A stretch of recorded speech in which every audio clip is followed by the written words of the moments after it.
Thank you very much. Thank you. And welcome to Stewart Lee's comedy vehicle, which I, Stewart Lee, am driving towards your face.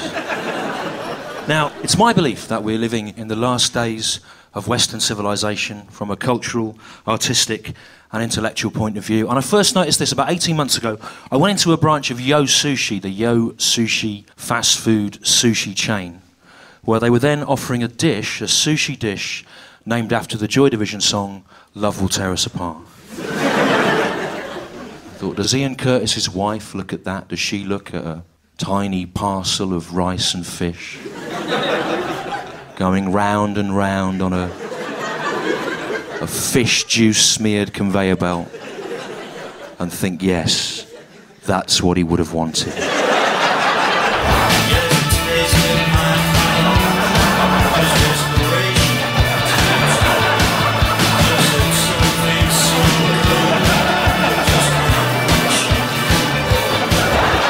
Once you start to feel like this, the evidence of the collapse of civilization is everywhere. No more so than in the medium of television, drug of the nation. My granddad used to call television the idiot's lantern, and it was as a result of that that he lost his job as head of the ITV network.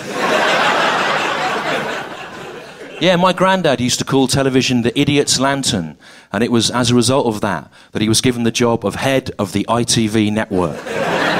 Yeah, my granddad used to call television the idiot's lantern, and it was as a result of that that he lost his job as John Logie Baird, inventor of television. Television's not what it was. My mum says that as a child, I learned to speak from watching children's television. Apparently there was a woman on Play School dressed as a kind of commedia dell'arte clown, and she said, "I'm a Pierrot. Can you say Pierrot?" And I said Pierrot, my first word, Pierrot. I was 28 years old. Of course, since then, my own son's actually, he learned to speak from watching BBC children's television, but he learned to speak from watching Dick and Dom's In Da Bungalow. I say speak. You know, what he does is he goes into a public place and shouts as loudly as possible the word bogies over and over again. He's 28 years old. My main problem with television is I can't work out which of the main channels to hate the most. BBC One, watching BBC One, watching the One Show with Adrian Chiles. It's like being trapped in the buffet car of a slow-moving express train with a Toby jug that somehow learned to speak. A speaking Toby jug filled to the brim with hot piss.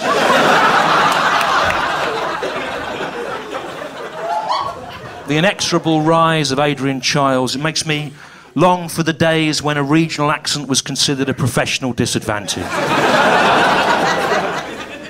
I'm watching BBC Two with Nigella Lawson and Rick Stein and Ready Steady Cook. Watching BBC Two, I feel like I know how one of those French geese feels, stuffed to make pâté foie gras. Bloated, nauseated, frightened, and yet somehow simultaneously bored.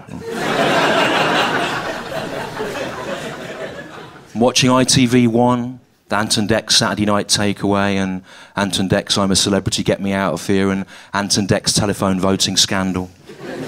I feel like I'm being spat at full in the face by Anton Deck, one after another, in any order, it makes no difference.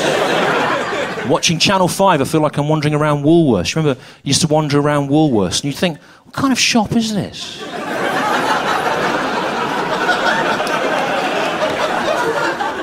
It sells raw plugs, Murray mints, Bratz dolls and topless calendars. Surely it can't last. It's as if there's no guiding intelligence involved. Watching Channel 4. Channel 4 used to be great, didn't it, when it started out 27, 28 years ago with all the innovative programmes for minority audiences. Not anymore. It's awful now. It's terrible, terrible. And the head of Channel 4, whoever he is, this week, when he looks at the old schedules, he must feel like an elderly syphilitic ladies' man leafing through a photograph album of all the society beauties he used to romance. All of them now dead. Because of him, because of what he did. Well, I don't know if Channel 4 is the worst channel across the board. I think it might be E4, because Channel 4 is like a flood of sewage that comes unbidden into your home. Whereas E4 is like you constructed a sluice to let it in. Nothing on one. Comedian Michael McIntyre and pop singer. Nothing on two. Nothing on three. Some of the things that kids have bought their teachers.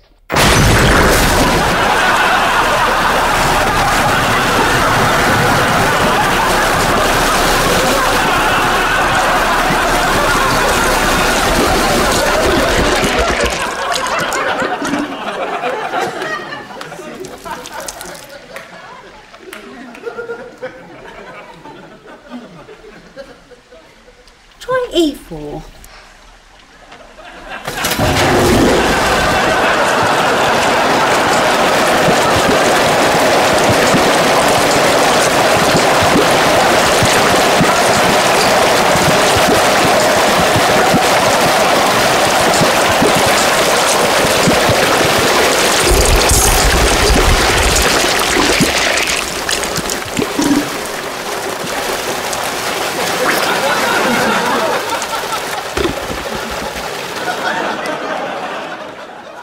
Now, Channel 4 has obviously betrayed its founding principles, but what about the BBC? Now, in 1927, when Lord Reith was head of the BBC, he said the purpose of the BBC was to educate, inform, and entertain. That's a fantastic mantra.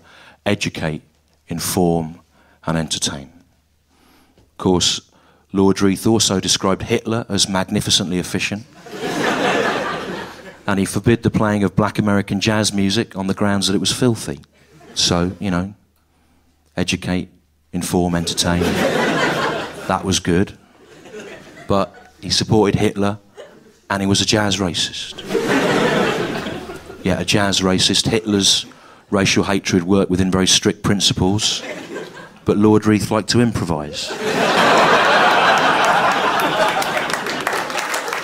He'd come in on different mornings, no one knew which race he was going to hate next. I hate the Portuguese today. Lord Reith, you surprised us. Try and keep up. Even though Lord Reith was a jazz racist and supported Hitler, Lord Reith never commissioned any programme as appalling as Andrew Lloyd Webber's Any Dream Will Do. A programme which the BBC boasts has led to a 300% increase in attendances for West End musical theatre shows. As if that were anything but an atrocity. And who's the real evil man? Is it Lord Reith? Supporting Hitler, being a jazz racist? Or is it Andrew Lloyd Webber? Sitting back in a throne, no less, with his weird, stretched face and his medieval ecclesiastical tonsure of hair, looking like a monk in a wind tunnel. Sitting there, smiling to himself as he mentally calculates an estimated £10 million of extra ticket sales. Drunk on the smell of his own farts. His own cold grey farts. Or musicals, as he will insist on calling them. Andrew Lloyd Webber in a throne, drunk on the smell of his own cold grey farts. A wind tunnel monk king, Andrew Lloyd Webber, rich on your purloined gold, freely given by you in ignorance to Andrew Lloyd Webber. Great art should be mysterious. Great art should be opaque. And of course it's possible to make an early Saturday night game show format out of an Andrew Lloyd Webber musical, because an Andrew Lloyd Webber musical is already facile.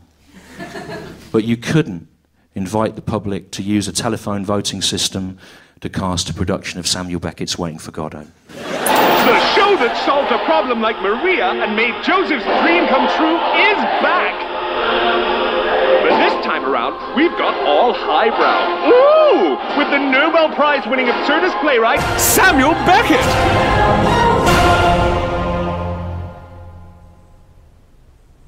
Man is born astride the grave.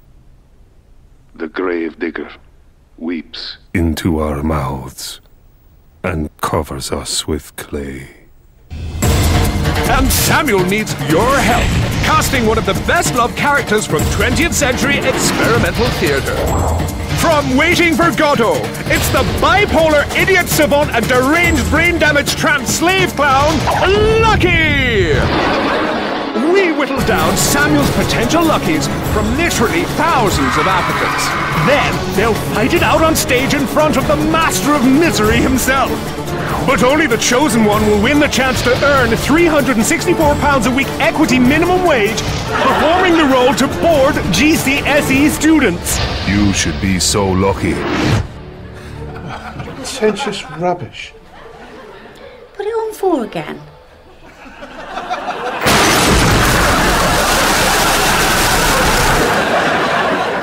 But there is still one thing that the BBC do brilliantly, and that is David Attenborough. The BBC do the thing of David Attenborough brilliantly. David Attenborough believes in television. David Attenborough believes that you could learn about insects by making a documentary where you look at insects' lives and their feeding habits and their courtship dances. But David Attenborough would not think that you could learn anything about insects by flinging insects into the berry-brown face of Robert Kilroy Silk. You don't even really learn anything about Robert Kilroy Silk from flinging insects into the berry-brown face of Robert Kilroy Silk. Other than that Robert Kilroy Silk does not like having insects flung into his berry-brown face. Because 1, they're insects, and 2, they're foreign insects. And there's the terrible risk that some of them might make their way back to Britain, secreted in the saggy folds of his neck skin. I'm a Celebrity Get Me Out of Here is presided over by Anton Deck. Anton Deck harm insects, they humiliate vulnerable celebrities, and they teach us to fear nature.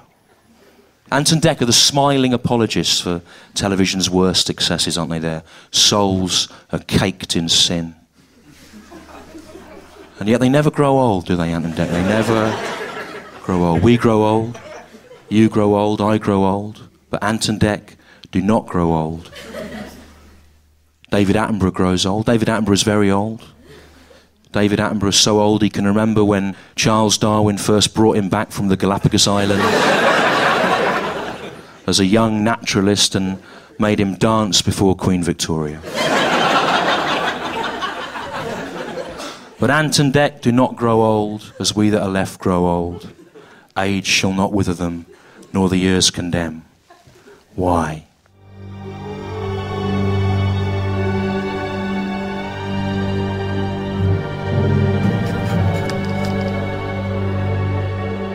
Did you see Anthony McPartlin and Declan Donnelly on the television last night, Basil?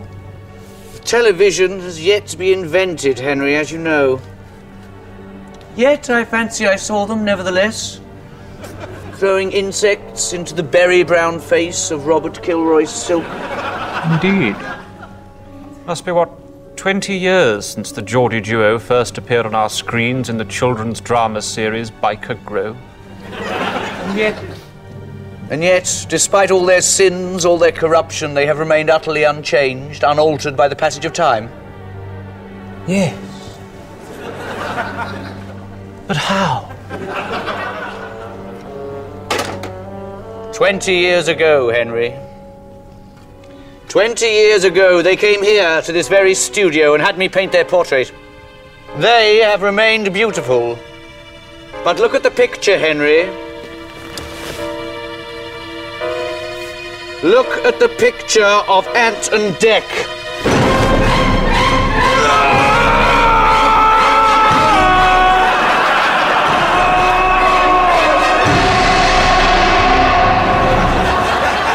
The BBC still make the best nature documentaries, but the most successful nature documentary of all time is actually the worst nature documentary of all time, and that is March of the Penguins. David Attenborough wouldn't make a film like March of the Penguins. March of the Penguins was a French film, and it was redubbed by the Americans, and it was a massive hit with the religious right in America, because in that film, the penguins pair off in a monogamous fashion, and they raise their chicks in a kind of ethical, caring way. And so the American religious right decided that this meant that nature wanted us to be good, because the penguins were. Now, I know David Attenborough was suspicious of this logic. I was as well. Because I started reading about mallards, the mallard duck, which also occurs in nature. It's from nature. I don't know if you know, but the mallard is the only animal which reproduces exclusively by gang rape. It's also the only bird ever to have been caught on film indulging in the act of homosexual necrophilia. So, I've been trying to raise money to make a documentary film called March of the Mallards,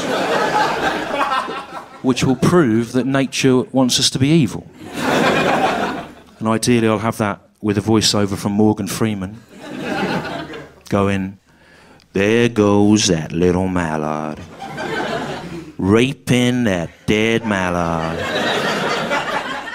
in his dead ass, in a dance as old as time."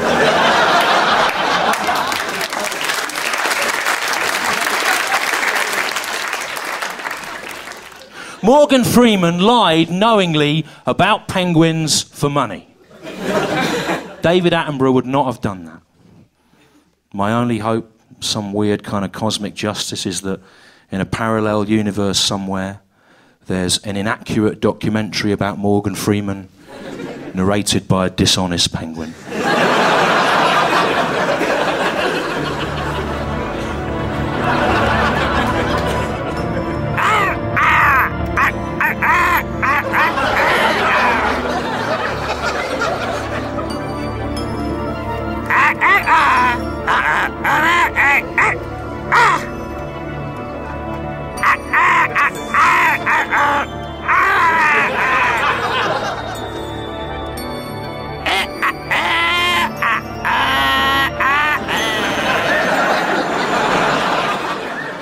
But March of the Penguins is the most successful documentary of all time. Any Dream will do, a hugely rated television programme. It's very difficult to know what it is you want. What is it that you want, the public?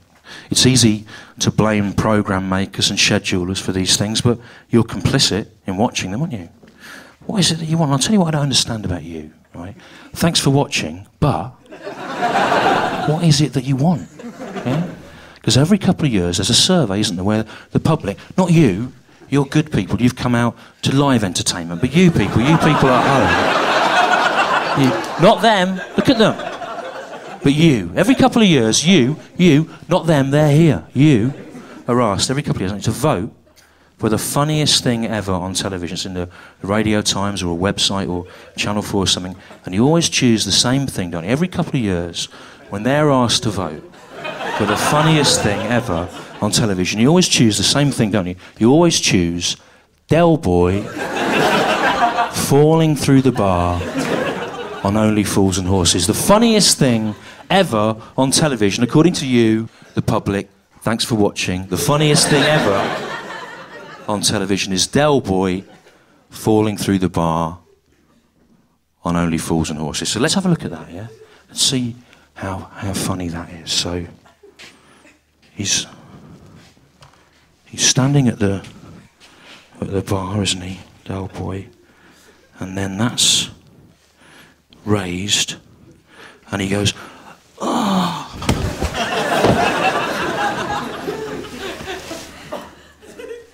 Ha ha ha.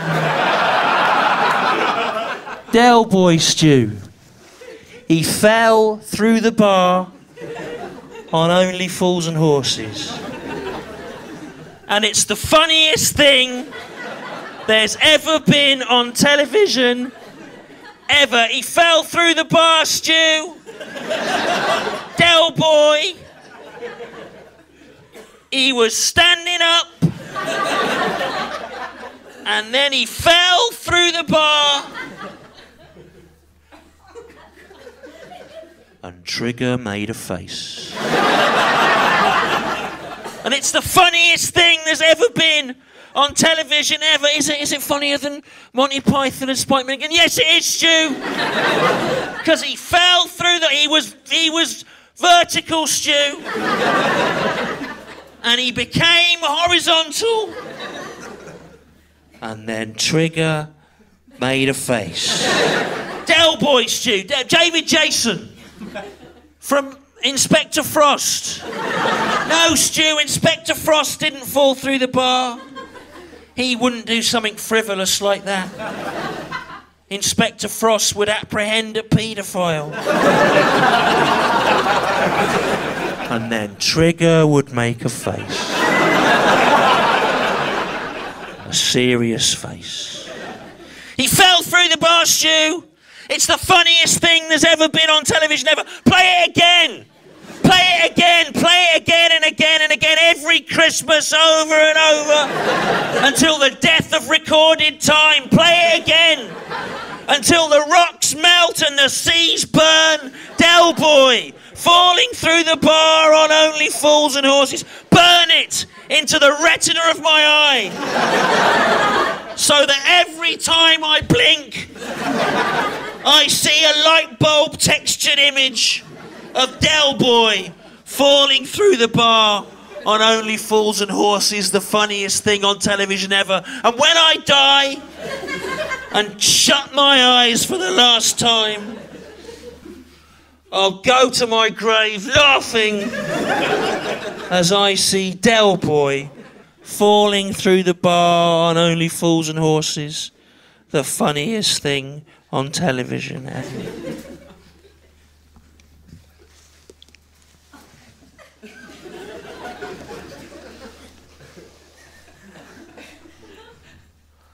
That's what you like.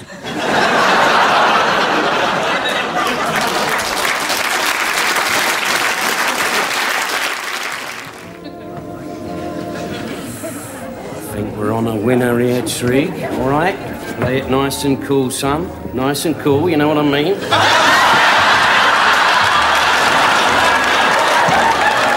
It's January the 8th, and as they have done every year, the people of Ferrety St Margaret are about to celebrate the day when British people were first exposed to perhaps the greatest moment in entertainment history. I don't think anyone really knows when Del Day started. I mean, when I moved here from Leamington Spa about 15 years ago, it was already well underway.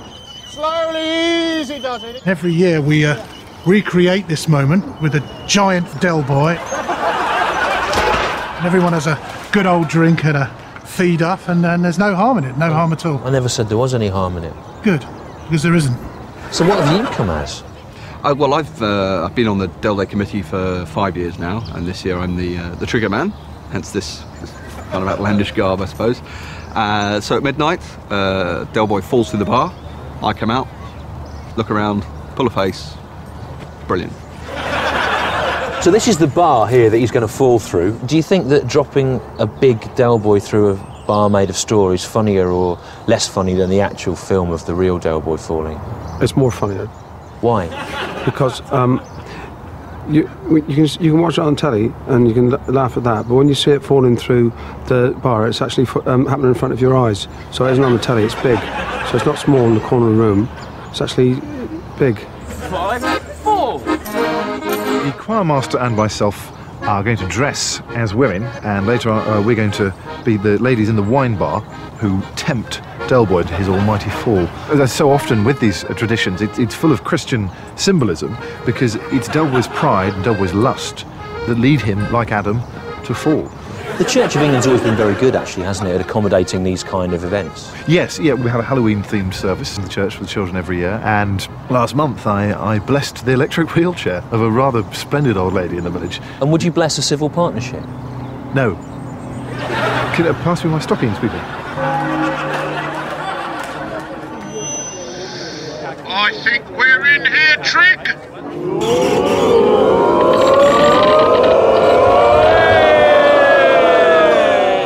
Play it cool, son. Play it cool.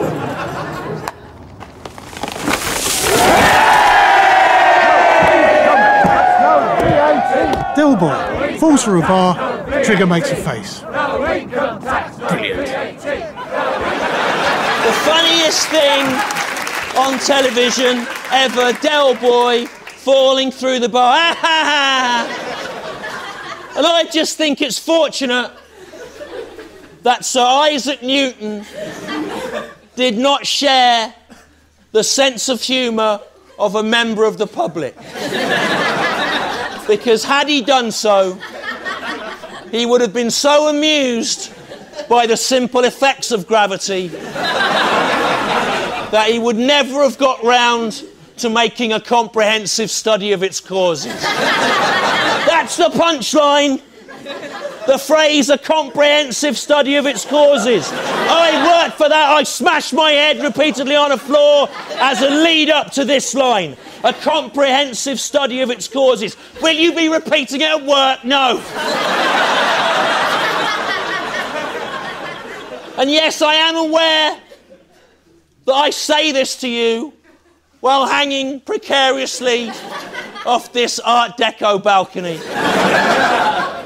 And I do so deliberately in the hope that I will fall to my death and that you will learn about the thin line between slapstick and tragedy.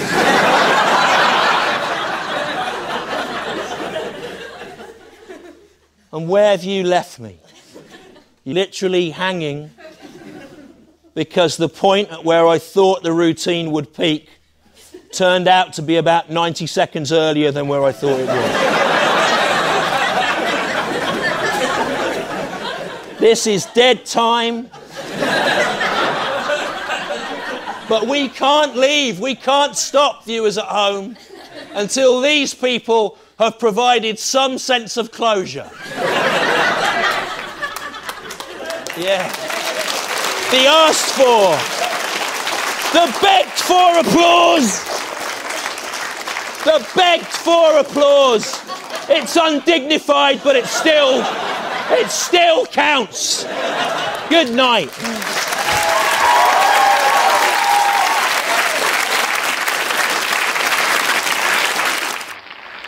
Oh, pretentious rubbish. Put it on 4 again?